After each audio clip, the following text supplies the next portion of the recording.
Édouard Glissant est bien connu des intellectuels, mais ne l'est pas du grand public. C'est un congénère d'Aimé Césaire avec qui il partage le génie, l'excellence culturelle et artistique. J'ai voulu le faire connaître davantage en vue de rappeler à la mémoire du grand public les grands hommes qui ont fait l'histoire des Noirs canadiens d'origine antillaise. La population canadienne d'origine antillaise représente 2% de la population totale du Canada, mais est surtout concentrée en Ontario et au Québec, notamment à Toronto et Montréal. Il s'agit d'une communauté relativement jeune. Mon point de départ a été l'ouvrage « Le discours antillais », paru en 1981. Cet ouvrage vise un panorama exhaustif de la réalité antillaise, dans une approche à la fois anthropologique, sociologique, littéraire et bien sûr historique. Il y est exposé dans un langage accessible et une pensée géniale la nécessité de l'explosion créative au niveau local en vue du développement économique et identitaire d'un peuple. L'art comme moyen de développement de la conscience collective et du sentiment d'appartenance à un peuple. Quoi de mieux pour ancrer davantage le sentiment d'appartenance au Québec et au Canada des jeunes immigrants et des jeunes en général. Je pense foncièrement que le développement des communautés peut passer par l'entrepreneuriat. Je suis persuadée de la nécessité de développer toutes les voies et moyens pour inspirer les jeunes générations et donner aux moins jeunes les outils d'échange, d'interaction, de croissance intellectuelle des plus jeunes.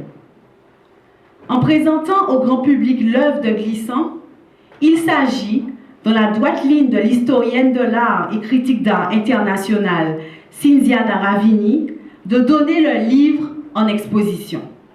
Dans ce projet, les écrits se prolongent dans la vie, par le biais de diverses activités qui se veulent rassembleuses. Les écrits d'Édouard Glissant s'amènent à vous pour vous inspirer, vous éclairer et instruire.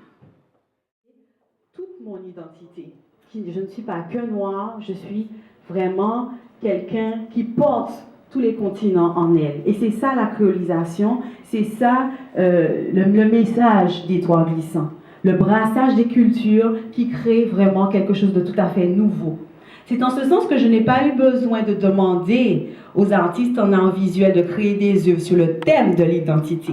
Puisque je me disais que s'ils sont d'origines diverses, c'est clair que, de par leur identité, ça allait teinter leur façon de travailler. Et l'identité de quelqu'un ne se résume pas à d'où je viens, l'origine de mes parents, où j'ai vécu, où je suis née. C'est pas seulement ça. C'est aussi les personnes que je rencontre, c'est aussi les voyages que je fais. Ça fait que j'ai une identité qui est complexe et qui en même temps est simple parce que je reste une personne à part entière qui cherche à rentrer en relation avec d'autres. Donc c'est dans ce sens que Félicité Mbioki, elle vient du Congo, que Véronica, ses parents sont marocains et espagnols, et qu'elle vit ici depuis de très nombreuses années. Julie Tioconi, ses parents sont français et italiens, elle vit ici depuis de très nombreuses années. Anissem, je ne sais pas... Elle vient de Guadeloupe. D'accord, je ne le savais pas du tout. Sovingo, lui, s'est défini comme Montréalais. Voilà. Omar Gamawi, qui est du Maroc. Yama, tu peux me rappeler de quel pays tu viens? Congo. Du Congo. Donc Sandrine, Karine et Géraldine qui sont de la Martinique et moi-même. Et Jean-Yves Métellus qui est d'Haïti. Donc vraiment pour vous montrer que pour être vraiment dans l'idée de l'identité plurielle, il s'agissait d'aller vraiment chercher des auteurs, enfin des artistes en art visuel qui venaient d'horizons différents pour nous créer cette œuvre-là. Il y en a un qui est en train de souffrir là, mine de rien. C'est comme un jardin plein de fleurs et de broussailles et de mauvaises herbes.